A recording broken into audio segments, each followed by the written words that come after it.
الحمد للہ رب العالمین والعاقبۃ للمتقین ولا عدوان الا علی الظالمین والصلاة والسلام علی اشرف الانبیاء وسید المرسلین سیدنا و نبینا محمد بن عبد اللہ وعلی آلہ وصحبہ اجمعین وبعد۔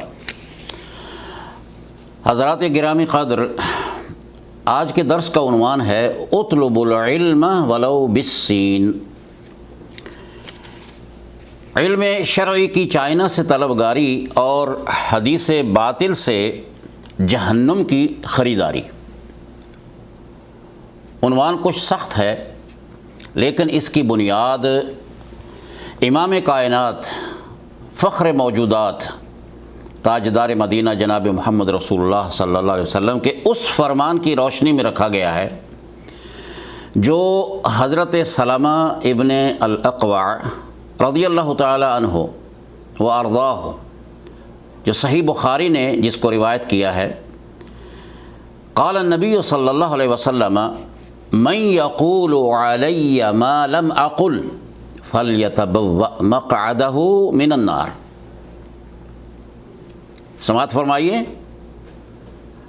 من یقول علی، نبی کریم صلی اللہ علیہ وسلم کا ارشاد گرامی ہے، صلوات ربی وسلامہ علیہ، من یقول علی ما لم اقل، جو شخص وہ بات میری طرف منسوب کرے جو میں نے نہیں کہی، فلیتبوأ مقعدہ من النار، وہ شخص جہنمی ہے۔ یہ میں لفظی ترجمہ نہیں کر رہا بلکہ اصطلاحی ترجمہ کر رہا ہوں۔ تبوّأ یتبوّأ کے معنی بیان نہیں کر رہا بلکہ یہ کہہ رہا ہوں کہ نتیجتاً یہی ہے کہ فلیتبوّأ مقعدہ من النار، اس کا ٹھکانہ جہنم ہے، یعنی وہ جہنمی ہے۔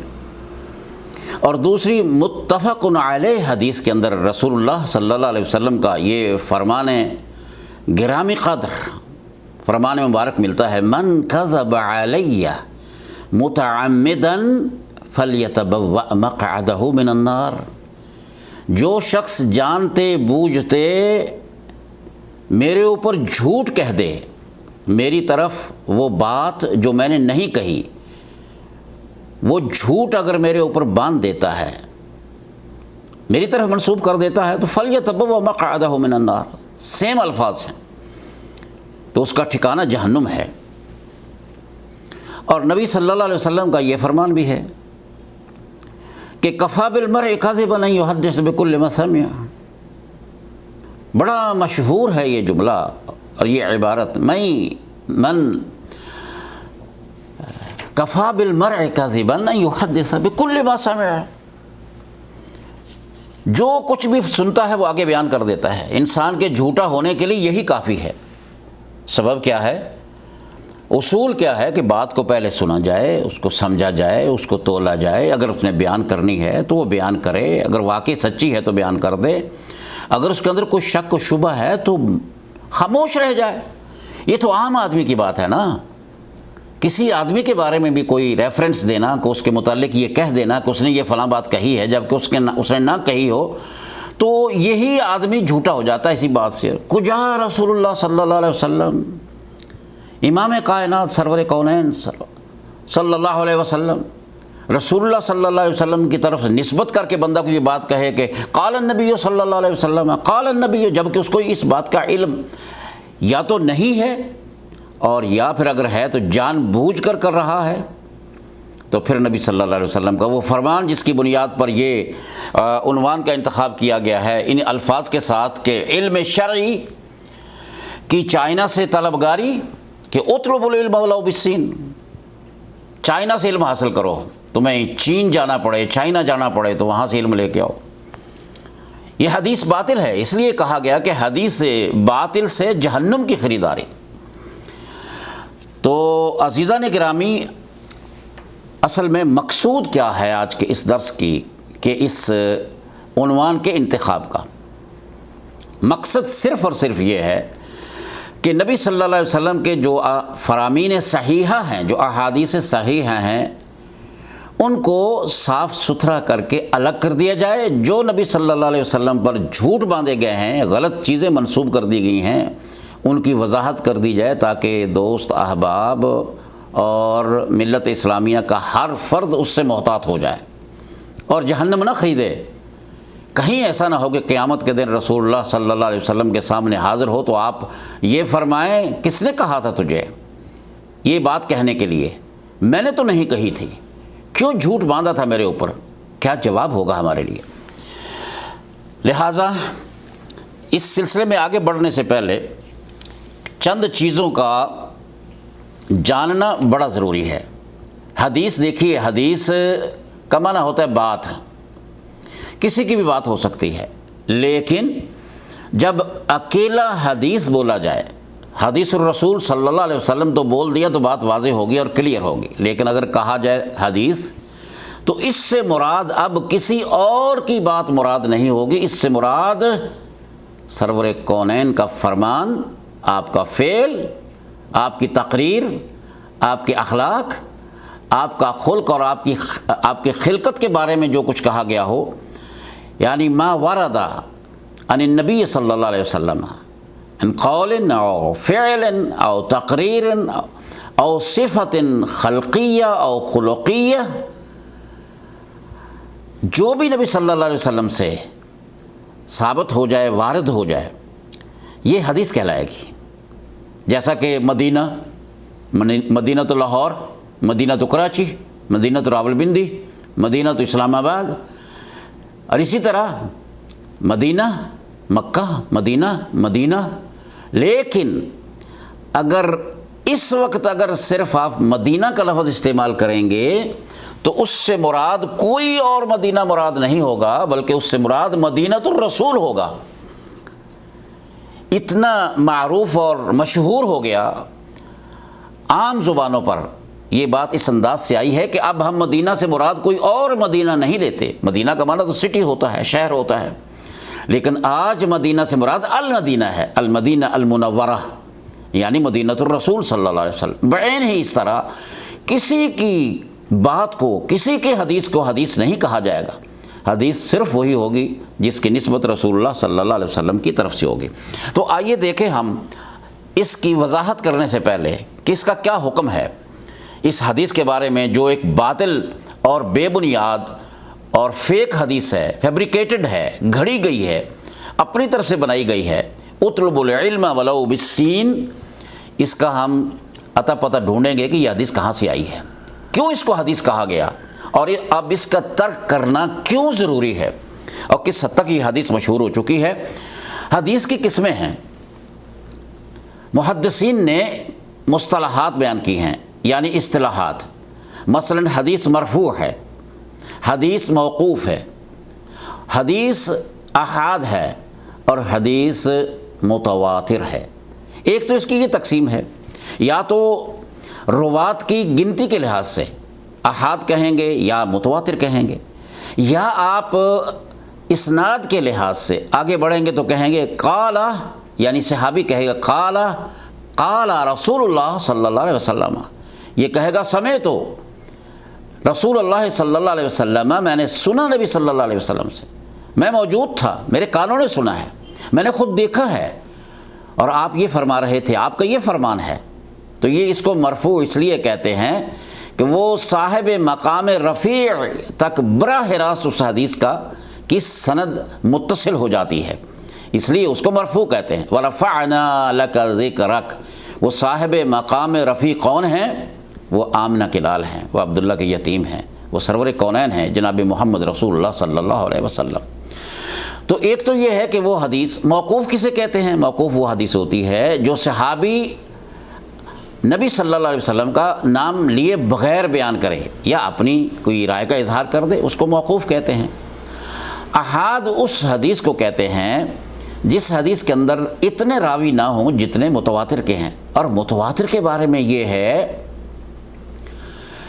کہ رواہ ما رواہ جمع عن جمع، یہ دیکھیے طبقات ہیں نبی صلی اللہ علیہ وسلم کا، صحابہ کرام کا، تابعین کا، اور تبع تابعین کا، اس کے بعد محدثین کا دور آ جاتا ہے۔ تو اب ان طبقات کے اندر اتنے لوگوں نے بیان کیا ہو، سادہ الفاظ میں ترجمہ یہ ہے حدیث متواتر کا، اتنے لوگوں نے بیان کیا اس حدیث کو، ہر طبقہ ہر طبقہ میں، ہر زمانے میں، طبقے سے مراد یہاں زمانہ ہے کہ ہر زمانے میں، صحابہ کا زمانہ ہو، تابعین کا زمانہ ہو، تبع تابعین کا زمانہ ہو، اتنے لوگوں نے بیان کیا ہو کہ ان لوگوں کا جھوٹ پر اکٹھے ہونا ناممکن ہو، اسے متواتر کہتے ہیں۔ اور احاد کیا ہے کہ جن کے راویوں کی تعداد اتنی نہ ہو۔ اب دوسری ایک تقسیم ہے کہ جو راوی ہیں، جو روات ہیں، ان راویوں کی زندگی کے بارے میں، ان کی دیانت اور امانت کے لحاظ سے ایک حدیث کی تقسیم کی جاتی ہے۔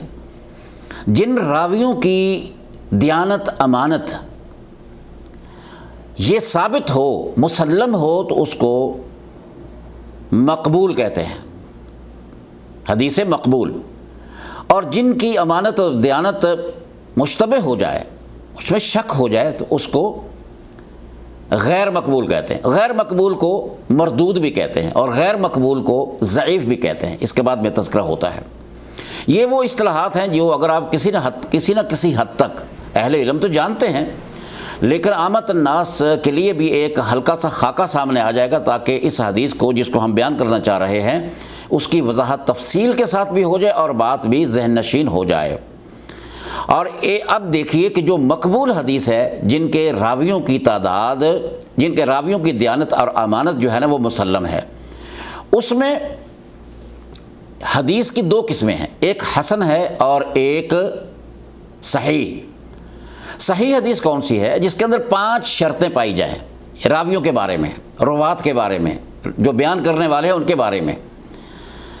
وہ 5 شرطیں کون سی ہیں؟ پہلی بات تو یہ بندہ ثقہ ہو، وہ راوی ثقہ ہو، پھر وہ پرہیزگار ہو، نیک ہو، اور قابل اعتماد ہو، نمبر 3۔ چوتھی بات یہ ہے کہ وہ اچھے بھلے یعنی مضبوط حافظے کا مالک ہو، اور پھر اس حدیث کی سند متصل ہو، جس کا پہلے میں تذکرہ کر چکا ہوں، مقام رفیع تک، صاحب مقام رفیع تک وہ ڈائریکٹ پہنچتی ہو، اس کو صحیح کہتے ہیں، حدیث صحیح۔ اور حسن کون سی ہے؟ 5 ہی شرطیں حسن کے اندر بھی موجود ہیں، لیکن اس میں حافظے کے بارے میں کچھ تھوڑی سی کمی ہے، کہ باقی تو شرطیں وہی ہیں 4، ثقہ بھی ہو، نیک بھی، پرہیزگار بھی ہو، اور قابل اعتبار بھی ہو، حافظے کا مالک ہو، لیکن اس میں حافظہ اتنا قوی نہ ہو اس راوی کا جتنا کہ صحیح حدیث والے راوی کا ہے، اور حدیث متصل ہو۔ یہ 2 قسمیں ہیں۔ اب دیکھیے ہم اس کے درجے ذرا تھوڑی سے سمجھ لیں کہ جو صحیح حدیث ہے، اب آپ نے حسن اور صحیح کو بھی پہچان لیا۔ صحیح حدیث کے درجات محدثین نے مقرر کیے ہیں۔ پہلا درجہ تو یہ ہے، یعنی پہلا نمبر، جس کو متفق علیہ بھی کہتے ہیں یا متفق علیہ کہتے ہیں، یعنی جس کو صحیح امام بخاری اور امام مسلم رحمہم اللہ ان دونوں نے بیان کیا ہو، اس یہ پہلا درجہ ہے۔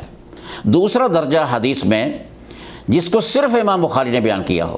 تیسرا درجہ حدیث کا یہ ہے جس کو صرف امام مسلم نے بیان کیا ہو۔ چوتھا درجہ حدیث کا یہ ہے کہ جو شرائط مقرر کی ہیں امام بخاری اور امام مسلم رحمہم اللہ نے، ان کی شرائط کے مطابق حدیث کو بیان کرنا۔ اور 5واں درجہ یہ ہے کہ جو صرف امام بخاری کی جو شرائط ہیں اس کے مطابق حدیث کو بیان کرنا، یہ دوسرا محدث بیان کرے۔ اور 6واں درجہ حدیث کا یہ ہے کہ جو امام مسلم رحمہ اللہ کی شرائط کے مطابق کوئی دوسرا محدث حدیث کو بیان کرے۔ اور 7واں درجہ اور آخری درجہ یہ ہے کہ کوئی دوسرا محدث امام بخاری اور امام مسلم کی شرائط کے علاوہ صحیح حدیث کو کے لیے شرائط مقرر کرنے کے بعد اس حدیث کو صحیح قرار دے دے۔ تو اب تک آپ حضرات نے مرفوع، موقوف، احاد، متواتر، مقبول، غیر مقبول، حسن اور صحیح کے بارے میں سمجھ لیا ہے۔ اب دیکھیے وہ مقبول کی ایک قسم بنی تھی غیر مقبول، جس کو مردود اور ضعیف کہا جاتا ہے۔ ضعیف حدیثیں وہ ہیں جن کے اندر ضعف پایا جائے، کمزوری پائی جائے۔ کچھ تو احادیث ایسی ہیں جن کے اندر ضعف بہت ہی زیادہ ہے، وہ حدیثیں قابل اعتبار نہیں ہوتی، ان کا بیان کرنا بھی جائز نہیں، اور نہ ان کے اوپر عمل ہوتا ہے، نہ ان سے حجت پکڑی جا سکتی ہے۔ اس کی 8 قسمیں ہیں۔ موضوع حدیث کی 8 قسمیں ہیں۔ پہلی ہے معلق، دوسری ہے منقطع، تیسری ہے مرسل اور چوتھی ہے معضل، پانچویں موضوع، چھٹی متروک، ساتویں شاذ اور آٹھویں اس کی قسم ہے منکر۔ یہ آپ نے ضرور یاد رکھنا ہے آخری قسم کو، منکر کو۔ اب میں تھوڑا سا صرف آخری چاروں کا تذکرہ کر دیتا ہوں۔ موضوع اس حدیث کو کہتے ہیں کہ جس کے راوی کا حدیث کے بارے میں، یہ شرط ہے، جس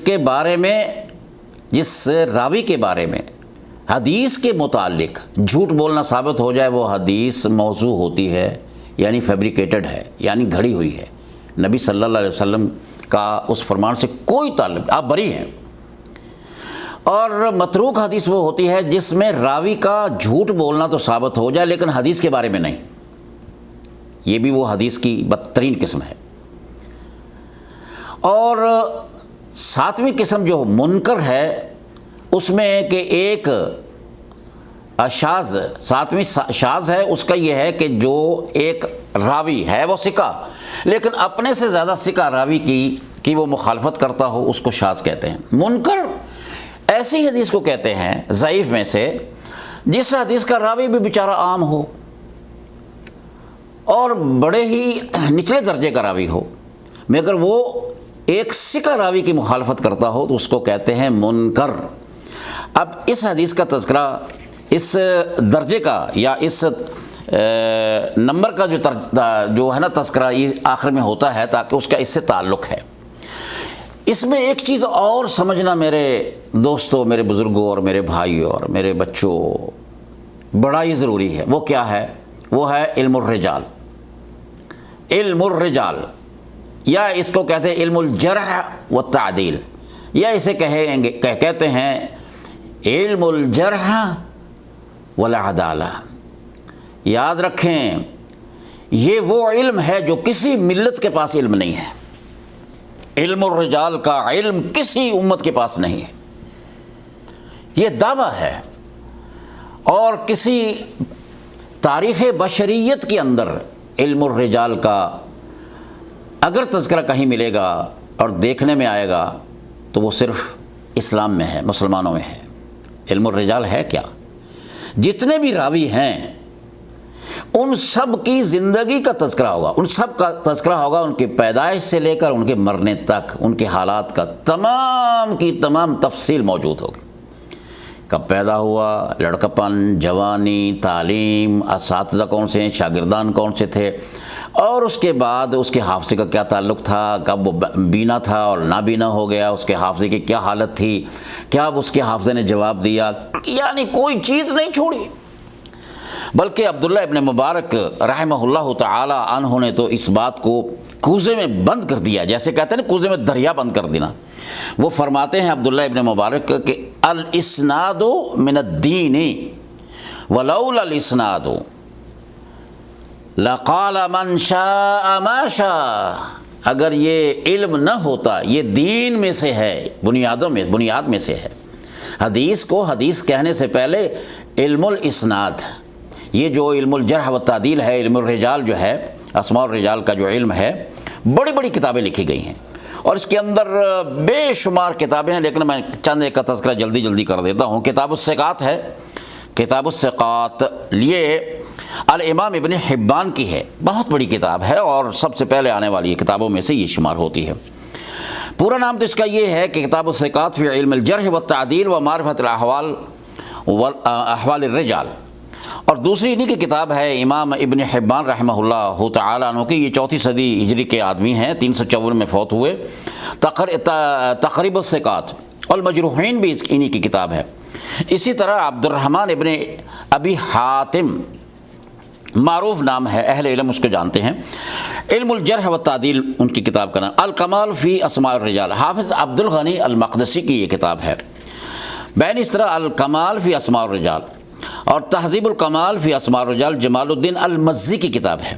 بین اس طرح تہذیب التہذیب ابن حجر کی، اور ان کی دوسری کتاب تقریب التہذیب تعجیل المنفعہ اور الاصابہ فی تمییز الصحابہ۔ لسان المیزان للمجروحین بھی ان کی کتاب ہے، اور میزان الاعتدال علامہ ذہبی کی کتاب ہے۔ تذکرۃ الحفاظ بھی انہی کی کتاب ہے۔ یہ ساری کی ساری کتابیں علم الجرح والتعدیل یعنی علم الجرح والعدالہ کے موضوع پر ہیں، سیر اعلام النبلاء بھی ان کی کتاب ہے، اور تاریخ الکبیر والصغیر والاوسط محمد بن اسماعیل البخاری رحمہ اللہ تعالی عنہ کی، الکامل فی ضعفاء الرجال ابو احمد ابن عدی الجرجانی کی یہ کتاب، ضوابط الجرح والتعدیل عبدالعزیز ابن محمد آل عبداللطیف، بہت ہی مناسب کتاب ہے، جس نے تمام کتابوں کے بعد یہ کتاب انہوں نے بطور خلاصہ بیان کی ہے، اور ضوابط بھی انہوں نے درج کیے ہیں، ضوابط الجرح کے، جرح و تعدیل کے کیا ضابطے ہیں، کیا قوانین ہیں، کیا اصول ہیں، اور اس طرح ابن عبد البر کی کتاب الاستیعاب فی معرفت الاصحاب،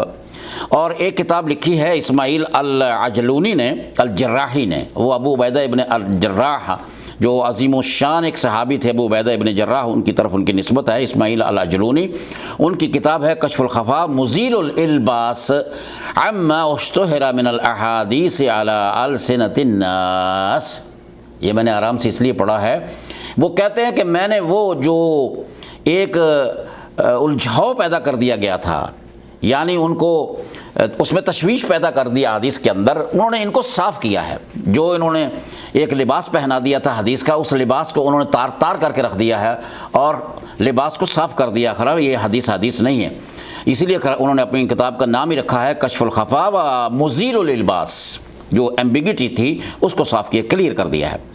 اور اس طرح حافظ جمال الدین عبد الرحمن بن محمد الجوزی الحنبلی نے جو ابو الفرج ہیں، ان کا نام ہے، یہ 6 صدی ہجری کے علماء میں سے ہیں، ان کتاب کا نام ہے موضوعات، یعنی گھڑی ہوئی حدیثیں انہوں نے ایک الگ رکھ دی ہیں۔ تو گویا اب آپ نے احادیث کے سلسلے کے اندر کافی کچھ سن لیا ہے، ان کی تقسیم بھی سن لی ہے اور ان کے درجات کو بھی سن لیا ہے، اور علم الرجال کے بارے میں بھی ہے، جو ایک فخر ہے امت مسلمہ کے ہر فرد کو کہ علم الرجال اس امت اسلامیہ کے علاوہ کسی اور کسی ملت کے پاس موجود نہیں ہے۔ یہ بات ہم شرح صدر سے کہتے ہیں، بلکہ بعض علماء کے الفاظ کے اندر یہ بات آتی ہے کہ لم تعرف البشریہ، علم الاسناد علم الفرید و سلاح قاطع لم تعرفہ البشریہ۔ عجیب الفاظ ہیں، مجھے بھی بڑا خوشی ہو رہی ہے الفاظ پڑھتے ہوئے، ترجمہ سنیں گے تو آپ کو بھی خوشی ہوگی۔ فرماتے ہیں علم الاسناد یعنی سند بیان کرنا، راویوں کے بارے میں ایک نے کہا میں نے فلاں سے سنا، میں نے فلاں نے سنا۔ آج لوگ کہتے ہیں یہ کیا اعتبار ہے کہ بھائی امام بخاری رحمۃ اللہ علیہ کے ذرا قریب تو جا کے دیکھیں، کتنے سال لگائے ہیں، 16 برس نبی صلی اللہ علیہ وسلم کی قبر مبارک کے قریب، یعنی حجرے کے قریب بیٹھ کر وہاں پر عمر لگا دی ہے، 6 لاکھ احادیث میں سے چند ہزار حدیثیں اکٹھی کی ہیں۔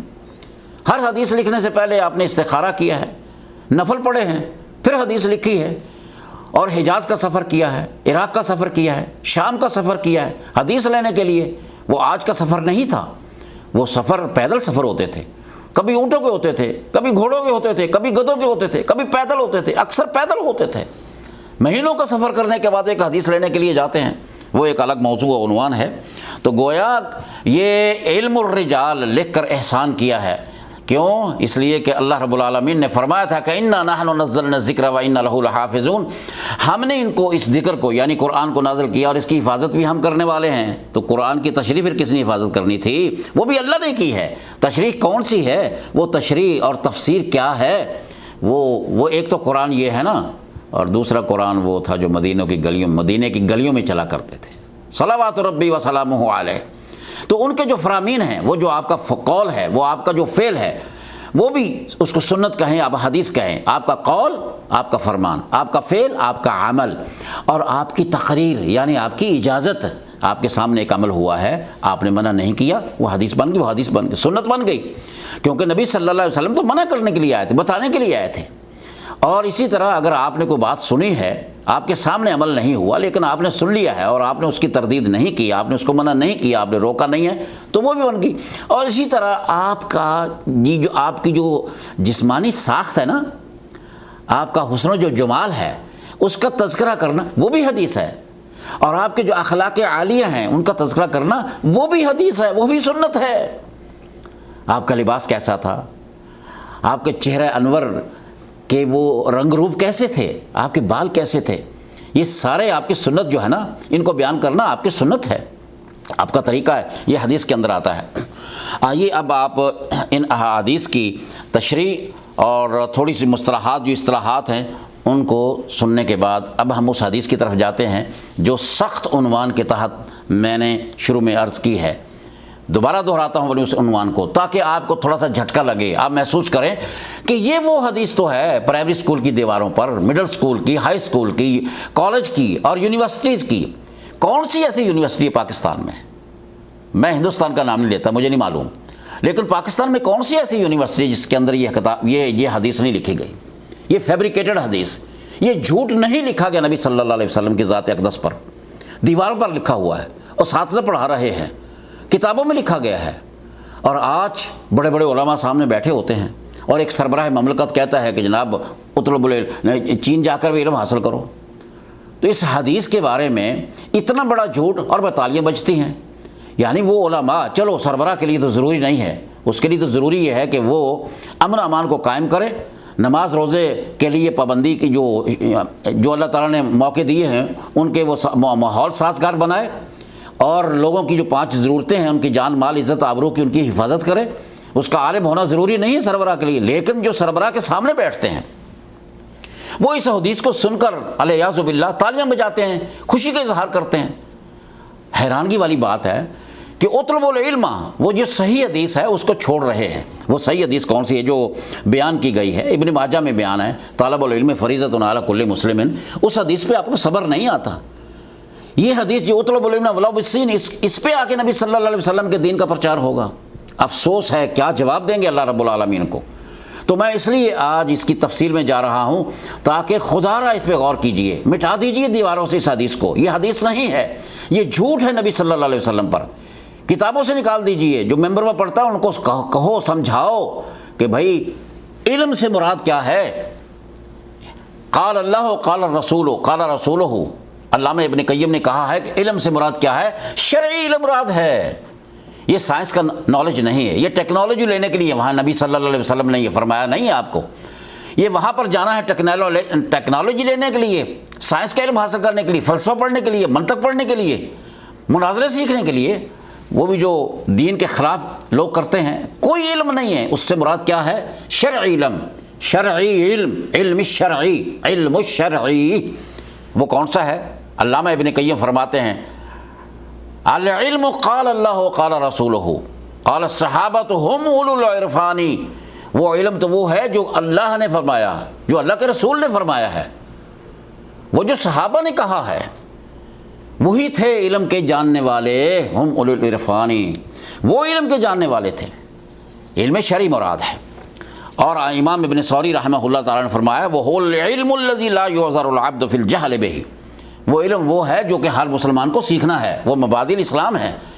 اسلام کے بارے میں سیکھے، اسلام کے کتنے ارکان ہیں، ایمان کے کتنے ارکان ہیں، احسان کے کتنے ارکان ہیں، اور اگر جسے اسلام کی طرف آتا ہے تو پھر نماز ہے، نماز کے حکام کے بارے میں اس کا جاننا ضروری ہے۔ ہر آدمی کم از کم اتنا تو جان لے نا، اس علم کے بارے میں وہ کل عذر نہیں ہوگا۔ حج کے مسائل کے جانے پہچانے، بین اس طرح زکوٰۃ کے معاملے بہت تحقیق بن جائے، چھوٹی بڑی معلومات اس کے پاس ہونی چاہیے۔ مبادئ اسلام، ارکان اسلام کے بارے میں اس کا بنیادی علم ہونا ضروری ہے۔ تو نبی صلی اللہ علیہ وسلم کے دور کے اندر یہ بتائیے آپ، دین کہاں سے نکلا ہے؟ دین نکلا ہے مکہ اور مدینہ سے۔ وہ بجلی کا کڑکا تھا یا صوت ہادی، عرب کی زمین جس نے ساری ہلا دی، یا سبحان اللہ۔ وہ علم تو نکلے مکہ سے، علم نکلے مدینہ منورہ سے۔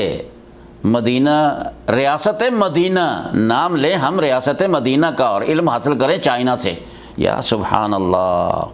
اللہ کے نبی صلی اللہ علیہ وسلم نے، اب میں دیکھ رہا تھا، پڑھ رہا تھا، میں اس مضمون کو بیان کرنے سے پہلے میں نے بہت ہی زیادہ توجہ کے ساتھ بہت سے لوگوں کو سنا بھی ہے، پڑھا بھی ہے، تحقیق کرنے کی کوشش کی ہے، کیونکہ ہر آدمی کے لیے ضروری ہے کہ جب نبی صلی اللہ علیہ وسلم کے فرمان کا ذکر آئے، سنت کا ذکر آئے، حدیث کا ذکر آئے، تو اس سے پہلے تحقیق کر لے، اس سے پہلے کہ وہ کہے، ورنہ وہ مصداق ہوگا اس حدیث کا کہ فَلْيَتَبَوَّأْ مَقْعَدَهُ مِنَ النَّارِ۔ تو میں نے دیکھا کہ ازہر یونیورسٹی کے بڑے بڑے علماء نے کہا کہ حدیث ثابت نہیں ہے، بیان ہی اس طرح۔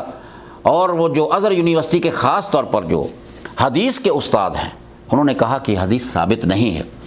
تو دوستو علم سے مراد علم شرعی ہے، وہ صرف مکہ میں تھا اور مدینہ میں تھا جب نبی صلی اللہ علیہ وسلم یہ فرمان دے رہے تھے، یا بعد میں آنے والوں کے لیے ہے، تو اس سے مراد قرآن اور حدیث کا علم ہے بھائی، کوئی دوسرا علم نہیں۔ وہ سارے علوم جتنے بھی ہیں وہ فنون ہیں، ان کا پڑھنا ضروری ہے، اس لیے کہ آپ زمانے کے ساتھ چلیں گے، ماحول کو دیکھیں گے، اس کے مطابق ترقی ہو رہی ہے تو وہ علوم آپ حاصل کریں گے، لیکن اس علم سے مراد شرعی علم ہے، خاص محدود ہے قرآن و سنت کا، قرآن کا علم اور حدیث کا علم۔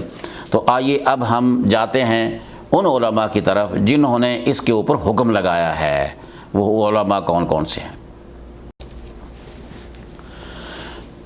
یہ جو حدیث ہے اطلب العلم ولو بالسین، اس کی تحقیق ہو چکی، اس کے بارے میں تدقیق ہو چکی، علماء نے محنت کر لی اور اس کے لیے حکم صادر کر دیا ہے۔ علامہ البانی رحمہ اللہ، محمد ابن ناصر الالبانی رحمہ اللہ تعالی، جو عصر حاضر کے محدث اعظم ہیں، وہ فرماتے ہیں الباطل، یہ حدیث باطل ہے۔ ان سے جب پوچھا گیا تو انہوں نے فرمایا کہ حق بات تو یہی ہے، سچ تو یہی ہے جو ابن حبان نے کہا اور جو علامہ ابن الجوزی رحمہ اللہ تعالی نے کہا۔ ابن حبان نے کیا کہا، جن کا تذکرہ میں نے ان کی کتاب کا ذکر کر کے میں نے کیا تھا۔ امام ابن حبان رحمہ اللہ تعالی فرماتے ہیں لا اصل لہ، اس کی بنیاد ہی نہیں ہے۔ کیا فرمایا انہوں نے؟ لا اصل لہ۔ اور امام ابن الجوزی ابو عبد الرحمن وہ فرماتے ہیں، علامہ ابن جوزی فرماتے ہیں الموضوع، فیبریکیٹڈ، گھڑی ہوئی، بنائی ہوئی، اپنی طرف سے بنائی ہوئی یہ حدیث ہے، یہ موضوع ہے۔ اور اس کا تذکرہ خطیب البغدادی نے بھی کیا ہے اور علامہ شوکانی نے بھی کیا، العقیلی اور ابن عادی نے اور باقی لوگوں نے۔ میں ان کا نام لیتا ہوں جن کی تحقیق میرے سامنے آئی، اور میں تاکہ آپ حضرات کے گوش گزار کر دوں، تاکہ آپ کی تسلی بھی ہو جائے اور آپ اس جھوٹی حدیث کو بیان کرنے سے باز بھی آ جائیں۔ الدارقطنی نے یہ فرمایا ہے، امام دارقطنی نے، کہ اس حدیث ضعیف ہے۔ اور اسی طرح امام ابو حاتم وہ فرماتے ہیں ذاہب الحدیث، جب وہ کہیں کسی راوی کے بارے میں ذاہب الحدیث تو اس کا مطلب کیا ہوتا ہے؟ کذاب ہے۔ اور یہ بھی اس کی اصطلاح کے اندر یہ بھی آتا ہے کہ واہن، واحد الحدیث، واہن کا مطلب ہوتا ہے جو بے تکی مارنے والے ہیں، جو کوئی بغیر ثبوت کے بات کرنے والے ہیں، راوی ان کا ذکر کر دیتے ہیں۔ اسی طرح علامہ النسائی نے فرمایا لیس بثقہ، لیس بثقہ، یعنی شرط کیا تھی صحیح حدیث کے بیان کرنے کی؟ کہ اس کی پہلی شرط یہ ہے کہ راوی وہ ثقہ ہو، قابل اعتبار ہو۔ اور ابن عبد البر نے جامع بیان العلم میں انہوں نے ایک اس کا ایک طریق بیان کیا ہے، اسی پہ ہم اکتفا کریں گے آج اس درس میں۔ جتنے بھی ترک سے یہ حدیث آئی ہے اطلب العلم ولو بالسین، کہیں آیا کہ ولو کان بالسین، کہیں آیا ولو بالسین اور فی السین، جتنے ترک سے حدیث آئی ہے کوئی بھی طریق، کوئی بھی سند صحیح نہیں، یہ حتمی فیصلہ ہے۔ لیکن ایک طریق کا ذکر کر کے آپ کے لیے آسانی پیدا ہو جائے گی اور آپ کے دل کو بھی اور آپ کے ذہن کو بھی تقویت ملے گی، تاکہ آپ رسول اللہ صلی اللہ علیہ وسلم پر کذب بیانی سے گریز کر سکیں۔ امام ابن عبد البر جامع بیان العلم میں وہ ایک سند بیان کرتے ہیں، وہ انہوں نے بیان کیا ہے حسن بن عطیہ القرشی سے، انہوں نے یہ روایت بیان کی ہے کس سند کے ساتھ؟ حسن بن عطیہ القرشی، وہ ابو عاتقہ سے بیان کرتے ہیں، اس کا نام طریف بن سلمان یا طریف بن سلیمان یا اس کے بالعکس ہے، بعض حضرات نے یہ لکھا ہے کہ سلمان بن طریف، یہ اس کا نام تو کوئی نہیں جانتے، بہت کم مشہور ہے، لیکن اس کی کنیت بڑی مشہور ہے، ابو عاتقہ۔ یہ وہ حدیث بیان کرتے ہیں، حضرت انس سے مرفوع بیان کر دیتے ہیں، ماشاءاللہ۔ اس کے بارے میں میزان الاعتدال میں علامہ ذہبی فرماتے ہیں کہ ابن قطان کے حوالے سے انہوں نے کہا کہ امام بخاری رحمۃ اللہ علیہ کا ایک قول نقل کرتے ہیں کہ ابن قطان نے کہا، کون کہہ رہے ہیں؟ امام ذہبی رحمہ اللہ۔ اہل علم جانتے ہیں میں جن کا ریفرنس دے رہا ہوں، پبلک کے لیے تفسیر کی ضرورت نہیں ہے۔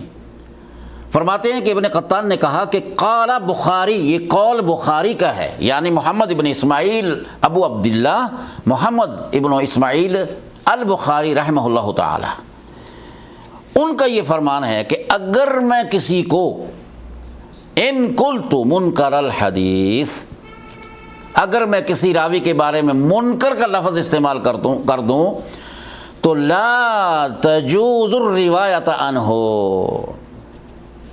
اس کی روایت کو بیان کرنا جائز نہیں ہے۔ اب میں اس سے آگے بڑھ کر کیا لفظ بولوں؟ حرام کا لفظ بول دوں؟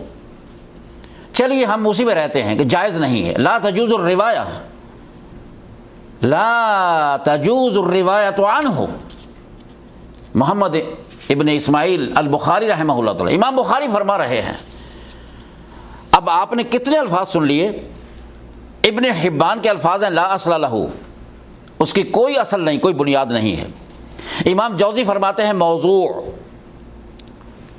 اور امام دارقطنی فرماتے ہیں ضعیف، اور امام ابو حاتم فرماتے ہیں ذاہب الحدیث، یعنی کذاب، ابو عاتقہ کے بارے میں۔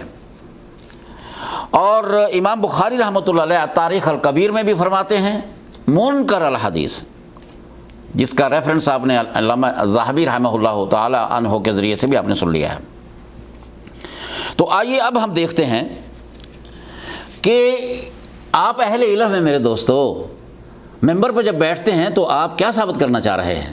کہ آپ کے پاس علم ہے قرآن کا اور حدیث کا، اور اس کی بڑی فضیلت آئی ہے، بچائیے اپنے آپ کو۔ سیدنا علی مرتضیٰ کیا فرماتے ہیں؟ العلم خیر من المال،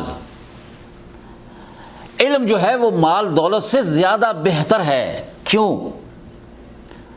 العلم یحرسک وانت تحرس المال، علم تیری حفاظت کرتا ہے، تو مال کی حفاظت کرتا ہے۔ اور کہیں آتا ہے کہ انسان جو ہے وہ جو مال رکھتا ہے وہ یحفظ المال، وہ اپنے مال کی حفاظت کرتا ہے۔ حضرت امام علی سیدنا علی مرتضیٰ رضی اللہ تعالیٰ عنہ فرماتے ہیں العلم یحرسک وانت تحرس المال، یعنی العلم خیر من المال۔ اور ایک صاحب نے اپنے بچے کو نصیحت کرتے ہوئے یہ بات کہی تھی، بڑی پیاری بات ہے، سماعت فرمائیے اور ذہن نشین کر لیجئے۔ اس نے اپنے بچے کو کہا علیک بالعلم یا بنی، اے میری بچڑی، بنی کہتے ہیں بچڑی کو، میرے بچے، پیار سے مطلب میرے بچے، اے میری بچڑی، علم حاصل کرنا۔ ان کنت فقیرن، یعنی مستقبل میں اگر آپ فقیر ہوں گے، فکان العلم لک مال، وہ علم تیرے لیے مال بن جائے گا۔ وان کنت غنیا فکان العلم لک جمال، اور اگر تو امیر ہوا تو وہ علم جو تو نے پڑھا ہوگا نا وہ تیرے لیے جمال ہوگا، خوبصورتی ہوگی۔ سبحان اللہ۔ احمد، امام احمد مسند احمد میں، سنن ابو داود میں اور جامع ترمذی میں ایک حدیث آتی ہے، قال النبی صلی اللہ علیہ وسلم، صحیح حدیثوں کی طرف آ جاؤ، غلط حدیثوں کو چھوڑ دو، موضوع اور مکذوب، متروک، منکر احادیث سے جان چھڑا لو میرے دوستو۔ آپ اہل علم ہیں، بلکہ ممبروں پر یہ آواز آتی ہے، لوگوں نے سوال کیا ہے اہل علم سے، فاسألوا اہل الذکر ان کنتم لا تعلمون۔ لوگ سوال کرتے ہیں کہ میں نے ایک جمعہ پڑھا ہے ایک مسجد میں، وہاں پر ایک آدمی یہ بات کہہ رہا تھا کہ قد صح عن النبی صلی اللہ علیہ وسلم اطلبوا العلم ولو بالسین، کہ اس نے حدیث پڑھی ہے ممبر رسول پر۔ تو پھر علماء نے جواب دیا ان کو اسی انداز سے جو میں نے آپ حضرات کے سامنے عرض کیا ہے کہ یہ جھوٹی حدیث ہے۔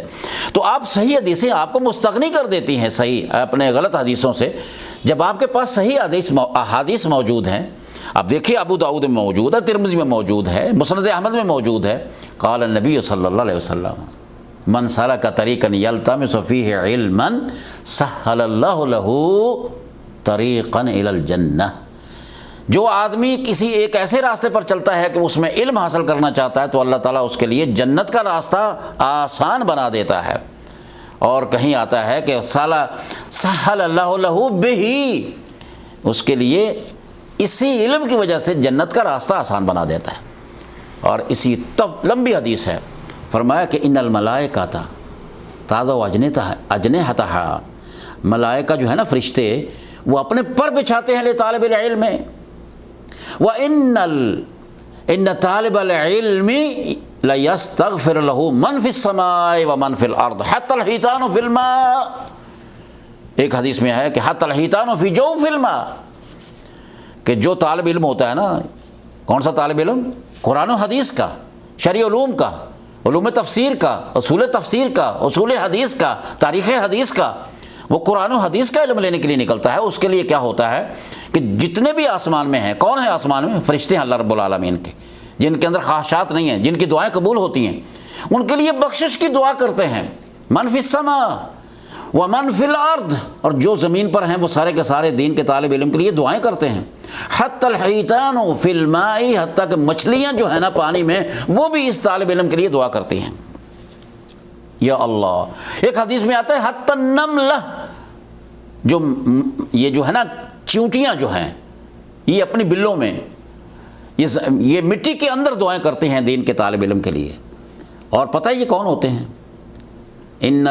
ان العلماء ورثۃ الانبیاء، ممبر محراب پہ جلوہ نما ہونے والے حضرات، آپ تو علماء جو کون ہیں بھلا؟ آپ تو انبیاء کے وارث ہیں، آپ انبیاء کے وارث ہیں۔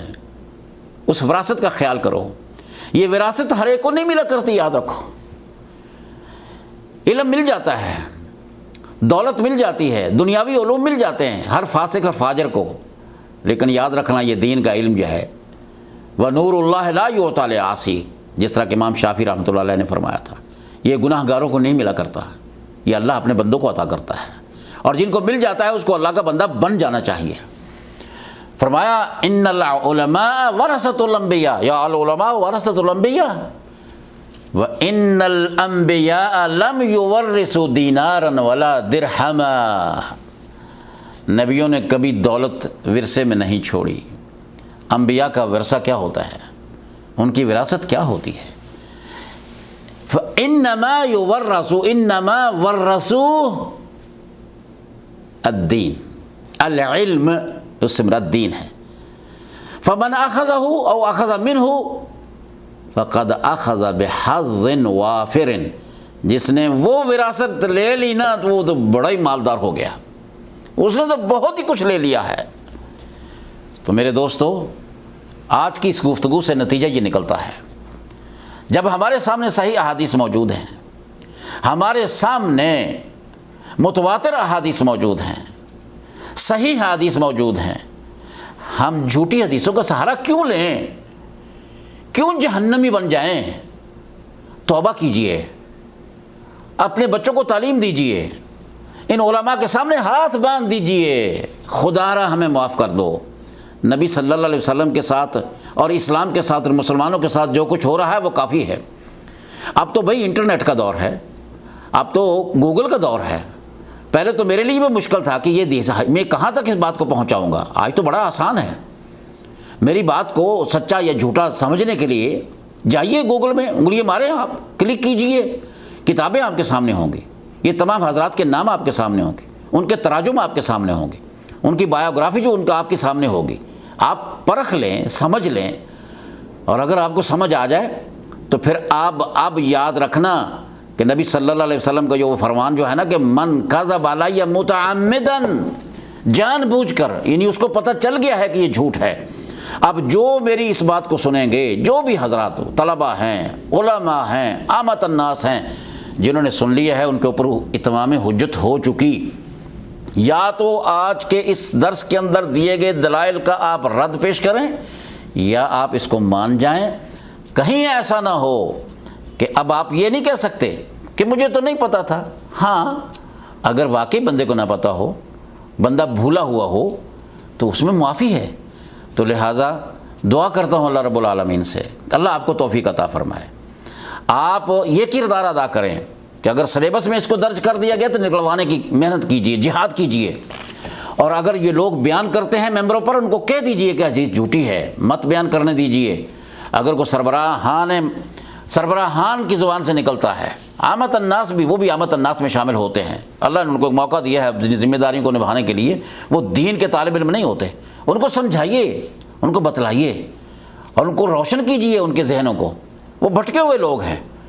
تو اللہ رب العالمین سے آخر میں پھر یہ دعا کرتا ہوں، یا اللہ ہمیں اہل علم بنا دے، اور اگر ہمارے پاس علم نہیں ہے تو اللہ یہ توفیق عطا فرما کہ جو تو نے ارشاد فرمایا نا فاسألوا اہل الذکر ان کنتم لا تعلمون، اہل علم سے پوچھو اگر آپ کو نہیں پتہ ہے. کیوں؟ وہ تاجدار عالم بطحا کا جو فرمان تھا کچھ نہ تھا اس کے سوا، سنت تھی یا قرآن تھا. کیوں کہیں اور جاتے ہو؟ تاجدار عالم بطحا کا جو فرمان تھا کچھ نہ تھا اس کے سوا، سنت تھی یا قرآن تھا.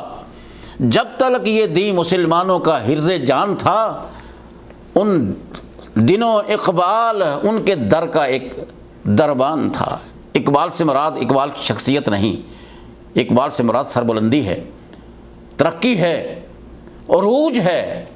مسلمانوں کو ملا جب تک انہوں نے قرآن و سنت کو اپنا حرز جان بنایا ہے.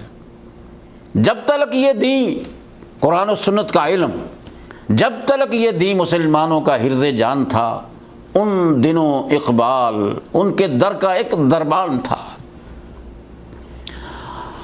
اللہ اکبر کبیرہ. عزیزان گرامی، وقت ہے، توبہ کیجیے، اس مسئلے میں اپنا کردار ادا کیجیے. میں آپ تمام حضرات کو ساتھ لے کر یہ دعا کرتا ہوں، اللہم علمنا ما ینفعنا، اللہم انفعنا بما علمتنا وزدنا علما، اللہم ارنا الحق حقا وارزقنا اتباعہ وارنا الباطل باطلا وارزقنا اجتنابہ. وصلی اللہ وسلم علی سیدنا و نبینا محمد ابن عبداللہ وعلی آلہ وصحبہ اجمعین. والسلام علیکم ورحمۃ اللہ وبرکاتہ.